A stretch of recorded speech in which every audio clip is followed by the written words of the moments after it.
അപ്പസ്തോലന്മാരുടെ പ്രവർത്തനങ്ങൾ അധ്യായം 12. യാക്കോബിന്റെ വധം. അക്കാലത്ത് ഹെറോദേസ് രാജാവ് സഭയിൽപ്പെട്ട ചിലരെ പീഡിപ്പിക്കാൻ തുടങ്ങി. അവൻ യോഹന്നാന്റെ സഹോദരനായ യാക്കോബിനെ വാളിനിരയാക്കി. യഹൂദരെ ഇത് സന്തോഷിപ്പിച്ചുവെന്ന് കണ്ട് അവൻ പത്രോസിനെയും ബന്ധനസ്ഥനാക്കാൻ ഒരുമ്പെട്ടു. അത് പുളിപ്പില്ലാത്ത അപ്പത്തിന്റെ ദിവസങ്ങളായിരുന്നു. അവനെ കാരാഗൃഹത്തിൽ അടച്ചതിനു ശേഷം 4 ഭടന്മാർ വീതമുള്ള 4 സംഘങ്ങളെ അവൻ കാവലിന് നിയോഗിച്ചു. പെസഹ കഴിയുമ്പോൾ അവനെ ജനത്തിന്റെ മുൻപിൽ കൊണ്ടുവരാമെന്നായിരുന്നു അവന്റെ ഉദ്ദേശ്യം. അങ്ങനെ പത്രോസ് കാരാഗൃഹത്തിൽ സൂക്ഷിക്കപ്പെട്ടു. സഭ അവനു വേണ്ടി ദൈവത്തോട് തീക്ഷ്ണമായി പ്രാർത്ഥിച്ചുകൊണ്ടിരുന്നു. കാരാഗൃഹത്തിൽ അത്ഭുതം.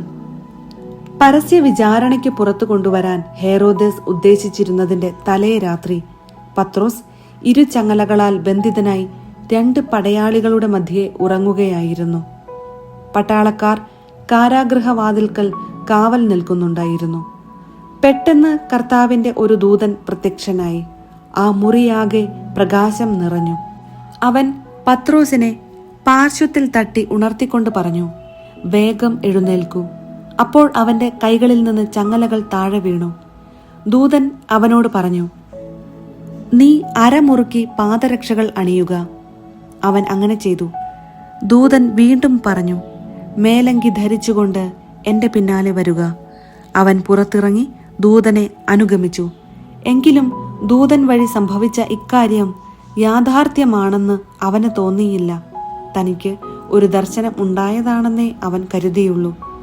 അവർ 1-ാമത്തെയും 2-ാമത്തെയും കാവൽ സ്ഥാനങ്ങൾ പിന്നിട്ട് നഗരത്തിലേക്കുള്ള ഇരുമ്പു കവാടത്തിലെത്തി. അത് അവർക്കായി സ്വയം തുറന്നു. അവർ പുറത്തു കടന്ന് ഒരു തെരുവ് പിന്നിട്ടപ്പോൾ ദൂതൻ പെട്ടെന്ന് അപ്രത്യക്ഷനായി. അപ്പോഴാണ് പത്രോസിന് പൂർണ്ണബോധം വന്നത്. അവൻ പറഞ്ഞു, "കർത്താവ് തന്റെ ദൂതനെ അയച്ച് ഹെറോദേസിന്റെ കരങ്ങളിൽ നിന്നും യഹൂദന്മാരുടെ വ്യാമോഹങ്ങളിൽ നിന്നും എന്നെ മോചിപ്പിച്ചിരിക്കുന്നുവെന്ന് ഇപ്പോൾ എനിക്ക് വ്യക്തമായി." ഇക്കാര്യം ഗ്രഹിച്ചപ്പോൾ അവൻ മർക്കോസ് എന്ന് അപരനാമമുള്ള യോഹന്നാന്റെ അമ്മയായ മറിയത്തിന്റെ വീട്ടിലേക്ക് പോയി. അവിടെ വളരെ പേർ സമ്മേളിച്ച് പ്രാർത്ഥിച്ചു കൊണ്ടിരിക്കുകയായിരുന്നു. അവൻ പടിവാതിൽക്കൽ മുട്ടിയപ്പോൾ റോദ എന്ന വേലക്കാരി ഇറങ്ങി വന്ന് നോക്കി. പത്രോസിന്റെ സ്വരം തിരിച്ചറിഞ്ഞ അവൾ സന്തോഷഭരിതയായി വാതിൽ തുറക്കുന്ന കാര്യം മറന്ന് അകത്തേക്ക് ഓടിച്ചെന്ന് പത്രോസ് വാതിൽക്കൽ നിൽക്കുന്നു എന്നറിയിച്ചു.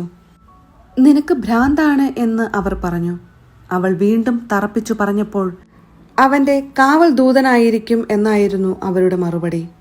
പത്രോസ് വാതിൽക്കൽ മുട്ടിക്കൊണ്ടിരുന്നു. അവർ കതക് തുറന്നപ്പോൾ അവനെ കണ്ട് വിസ്മയിച്ചു. നിശബ്ദരായിരിക്കുവാൻ കൈകൊണ്ട് ആംഗ്യം കാണിച്ചതിനു ശേഷം എങ്ങനെയാണ് കർത്താവ് തന്നെ കാരാഗൃഹത്തിൽ നിന്ന് രക്ഷപ്പെടുത്തിയതെന്ന് അവൻ വിശദീകരിച്ചു. ഈ സംഭവം യാക്കോബിനോടും സഹോദരന്മാരോടും പറയണമെന്ന് അവൻ ആവശ്യപ്പെട്ടു. അനന്തരം അവൻ അവിടെ നിന്ന് പുറപ്പെട്ട് വേറൊരു സ്ഥലത്തേക്ക് പോയി. പ്രഭാതമായപ്പോൾ പത്രോസിന് എന്ത് സംഭവിച്ചിരിക്കാമെന്നതിനെക്കുറിച്ച് പടയാളികളുടെ ഇടയിൽ വലിയ പരിഭ്രാന്തിയുണ്ടായി. അവനെ അന്വേഷിച്ച് കണ്ടെത്താതെ വന്നപ്പോൾ ഹെറോദേസ് കാവൽക്കാരെ വിചാരണ ചെയ്യുകയും അവരെ കൊല്ലാൻ ആജ്ഞാപിക്കുകയും ചെയ്തു. അനന്തരം പത്രോസ് യൂദയായിൽ നിന്ന് കേസറിയായിലേക്ക് പോയി അവിടെ താമസിച്ചു. ഹെറോദേസിന്റെ ദുരന്തം. ടൈറിലും സീദോനിലുമുള്ള ആളുകളോട് ഹെറോദേസിന് വൈരമുണ്ടായിരുന്നു. അവർ ഒത്തുചേർന്ന് രാജാവിന്റെ അടുത്തു ചെന്ന് അവന്റെ പള്ളിയറക്കാരനായ ബ്ലാസ്തോസിനെ സ്വാധീനിച്ച് സമാധാനത്തിന് വേണ്ടി അപേക്ഷിച്ചു. കാരണം അവരുടെ ദേശം ഭക്ഷ്യസാധനങ്ങൾക്ക് ആശ്രയിച്ചിരുന്നത് അവന്റെ രാജ്യത്തെയാണ്. ഒരു നിശ്ചിത ദിവസം ഹെറോദേസ് രാജകീയ വസ്ത്രങ്ങൾ ധരിച്ച് സിംഹാസനത്തിൽ ഉപവിഷ്ടനായി അവരോട് പരസ്യമായി സംസാരിച്ചു. ജനക്കൂട്ടം വിളിച്ചു പറഞ്ഞു, "ഇത് ഒരു ദേവന്റെ സ്വരമാണ്, മനുഷ്യന്റേതല്ല." പെട്ടെന്ന് കർത്താവിന്റെ ഒരു ദൂതൻ അവനെ അടിച്ചു വീഴ്ത്തി. എന്തെന്നാൽ ദൈവത്തിന് അവൻ മഹത്വം നൽകിയില്ല. പുഴുക്കൾക്കിരയായി അവൻ അന്ത്യശ്വാസം വലിച്ചു.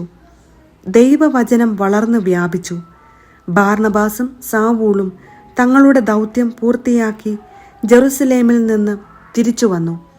മർക്കോസ് എന്ന് അപരനാമമുള്ള യോഹന്നാനെയും അവർ കൂടെ കൊണ്ടുപോന്നു.